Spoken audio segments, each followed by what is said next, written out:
Hey guys, I hope you're doing great. I hope everything's going well for you. I just want to say thank you for clicking onto this channel. I hope you subscribe and share this video. I'm excited to do this video. Mainly it's just about something that bothers me. As most of you know now, I'm currently in Australia, right? And I've lived here for some time. And there's just a few things that actually bother me. And just from looking at different things, I see this scenario, and this scenario, and you start asking yourself some questions where you go, what's going on here, right?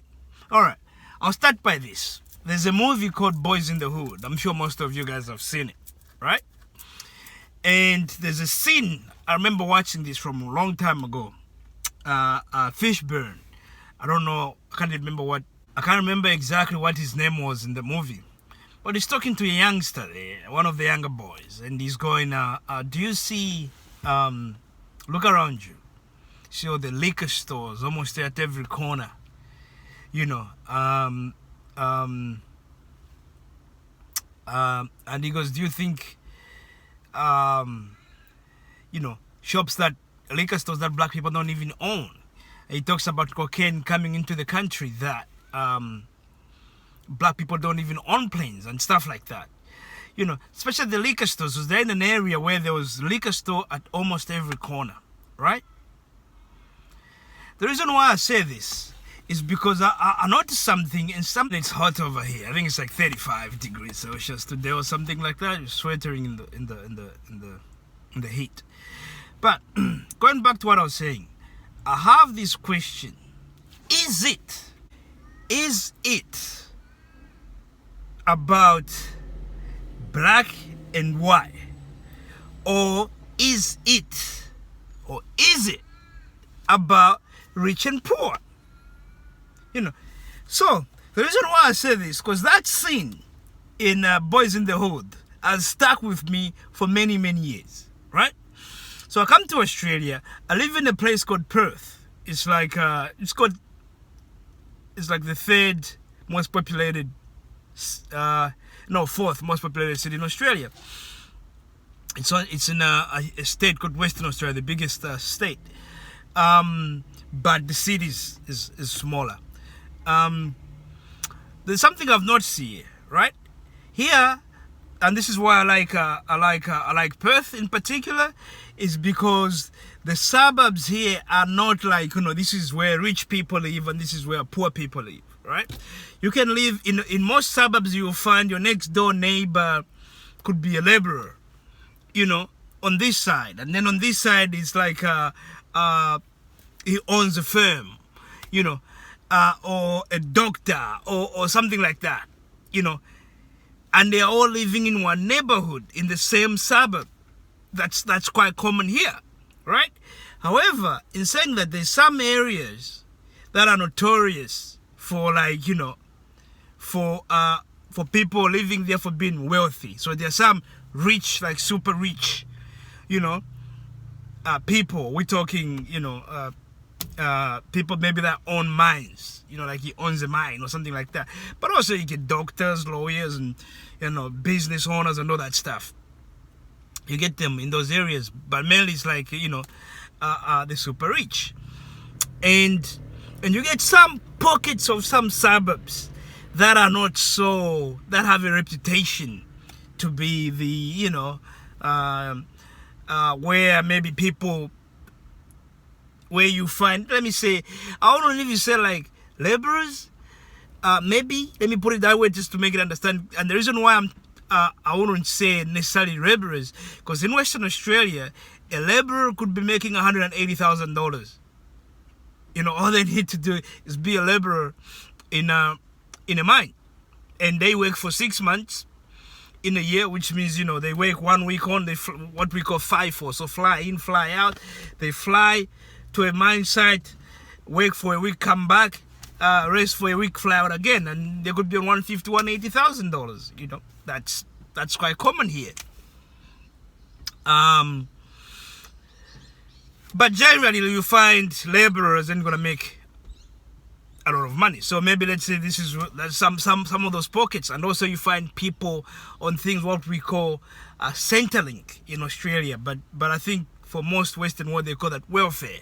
So you find maybe people on welfare living in those areas, right? But this is one thing I've noticed. You know, like I'm trying to say, that scene from Boys in the Hood, they stayed with me for some time, right? Which is what I've noticed. When you are hanging around where the rich people live, you know, there's a difference. You don't see a lot of liquor stores. You don't see a lot of fast foods. You don't see these two things. You know, whereas you leave those suburbs, you go to all these other suburbs, almost every corner has a fast food. You know, and the liquor stores might not be as many, but there are more liquor stores in those neighborhoods than there is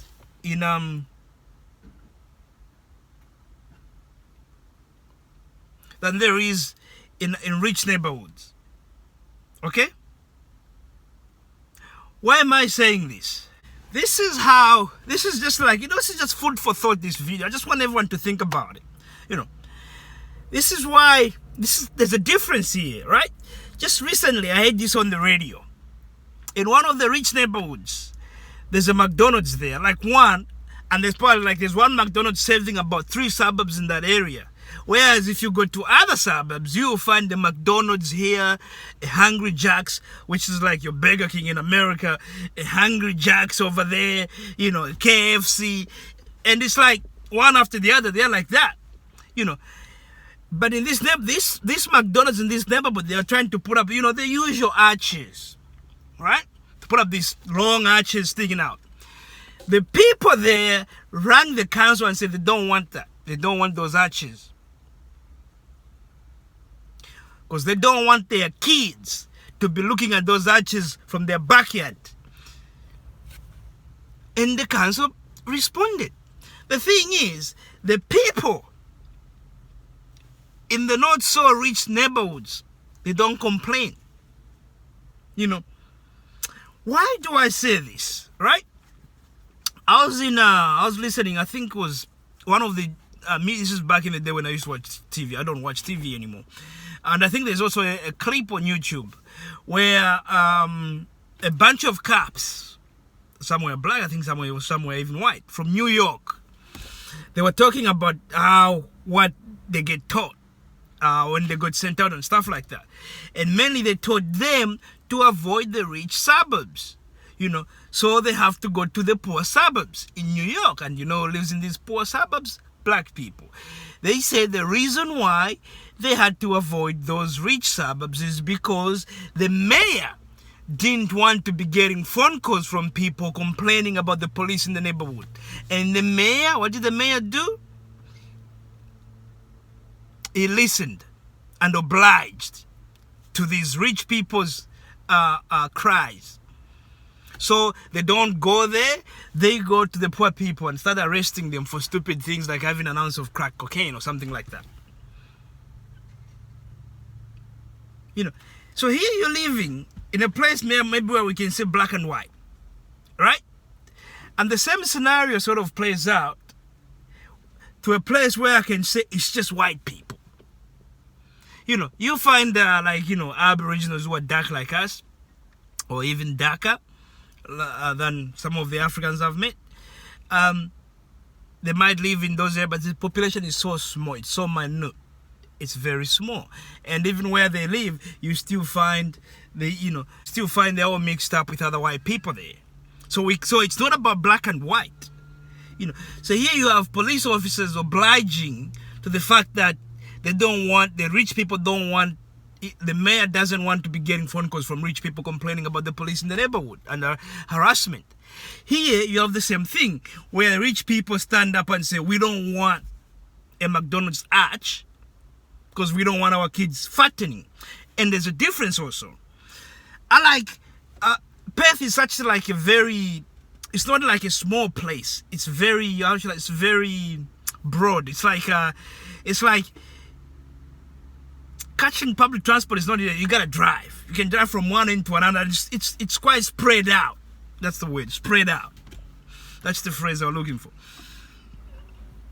So sometimes what I do, I just take my kids and we go for a drive, and I take them to, you know, playground in different areas for them to just get a feel of how people live. And this is what I've noticed. Actually, I ended up learning a lot from that.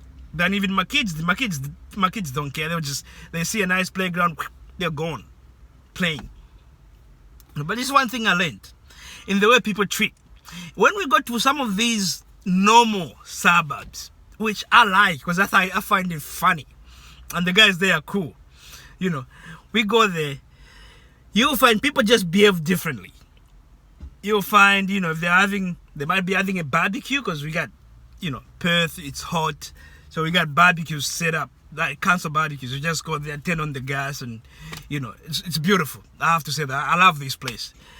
And when you go to these areas, I experience something where you see that the people there, instead of them, if it's not a barbecue, they might have a family pack of KFC or McDonald's, and they are eating, and the father there, you know, in his bintang.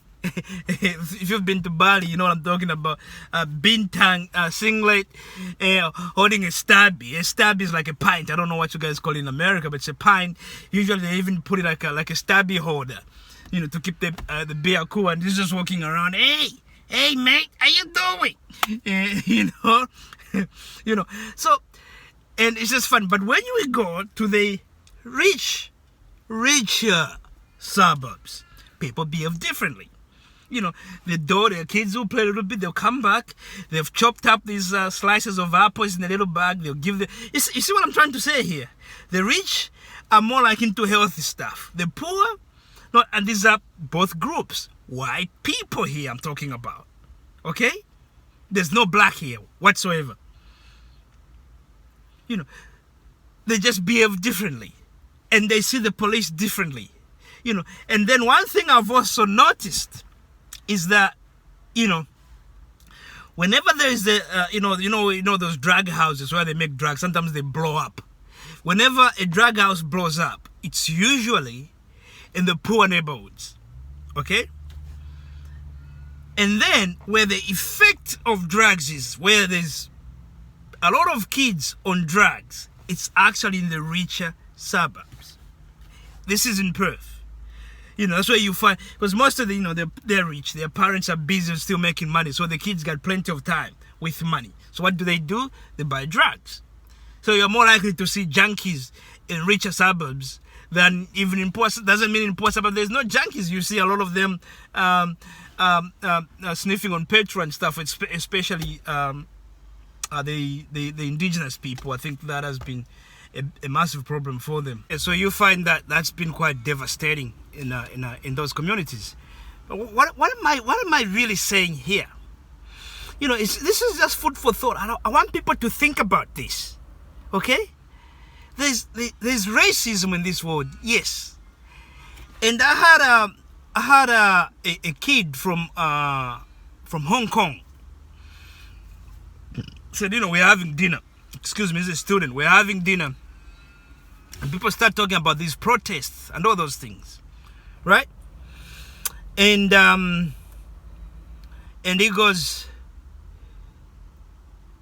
and you know, it's white people there, and these, you know, from Hong Kong, which means is Chinese in a way, and they're talking about how what the Chinese is doing. But this kid, he supported what the protesters were doing, but he was very careful. He wasn't saying yes, we should listen to white people, because this is what he said. This is a 19-year-old kid who said, you know what, the other side is not great. You know, they called us, we were 3/4 of a human. The same thing they told black people. And they just didn't give us respect. So in a way, what he was trying to say is that they would rather fight it out with China, you know, rather than trying to include Europeans to the rescue. You know. So the reason why I'm trying to say to bring this up is there was a time when the Chinese were pretty much considered to be the same way the black people are. You know, they don't have this, they're not fully human, and you know, denied them all the good stuff and just gave them all the bad stuff. But today you go to a finance minister of China will go to Europe just to visit a country, you know, and the share market will go up. What am I coming to here? And the difference is the Chinese now control their own economy, and they have the second biggest economy in the world, and they have the most money. The Bank of China has the most money than any other bank. So what I'm trying to think of is that, do you guys think wealth creation by black people will eliminate racism? Maybe if we get rich, maybe if we bling like Mansa Musa, racism will be eliminated. And do you think that some of these issues that we have today is just because in most places where you go, black people are at the bottom, which means in terms of wealth creation, black people ain't creating it? Okay, because I've even seen you know, people with money here, their kids, just black people with money, their kids just behave differently, you know, and people treat you differently, you know. I remember when I was showing up, when I was going to uni, in the story, in the other video, I had like a Lexus. I bought a Lexus, and I was doing this job, and when I go there, I just got a different reception from people. And these were white people. Most of them were very welcoming of me, and they want to hear my story and all those things. You know. Now, Australia is different from America. Okay? But also when I go back, when the Jews went to America, because you have to remember, before the Jews, Hitler started killing the Jews, some Jews were leaving England, were leaving Europe.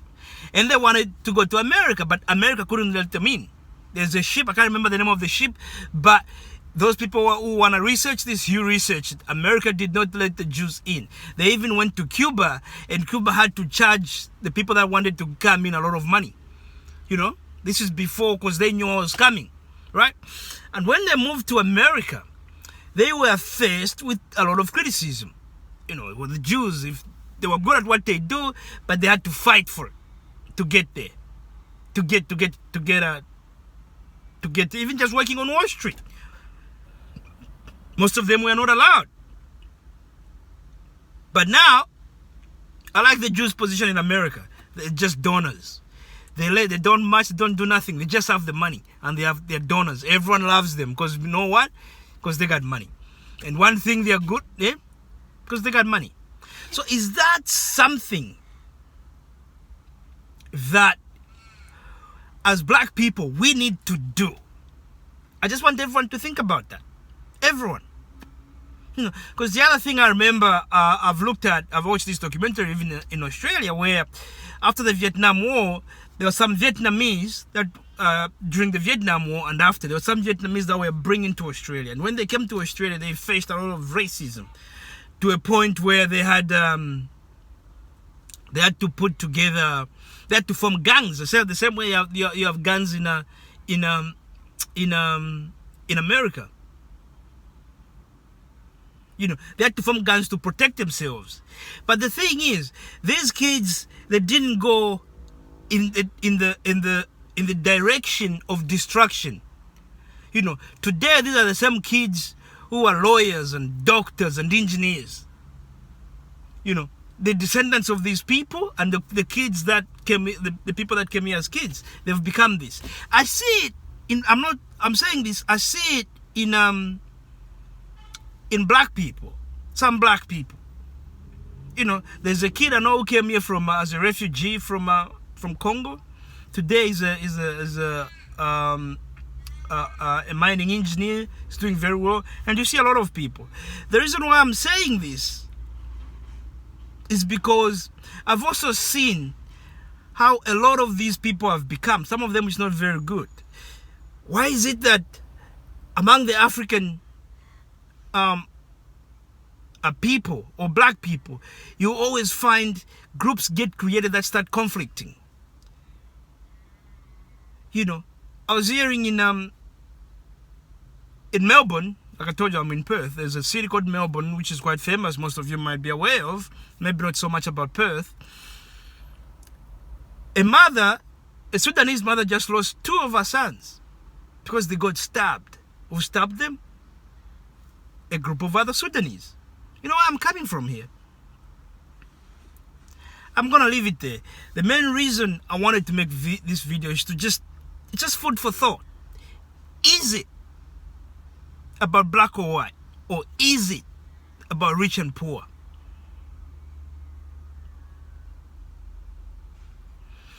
And will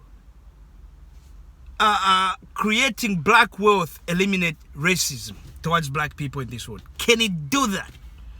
Please, I want this to be very informative because I want to learn. This is a question. Sometimes this bothers me because I understand racism is there, but sometimes when I see these things, it just bothers me. It makes me question a lot of things. Okay? So I want you guys to please let's be as interactive as I can. I'll try to respond to almost all the comments that are going to be posted on this video because I want to learn something. Let's have this discussion. Please. Thank you. And thanks for watching my video, and please subscribe.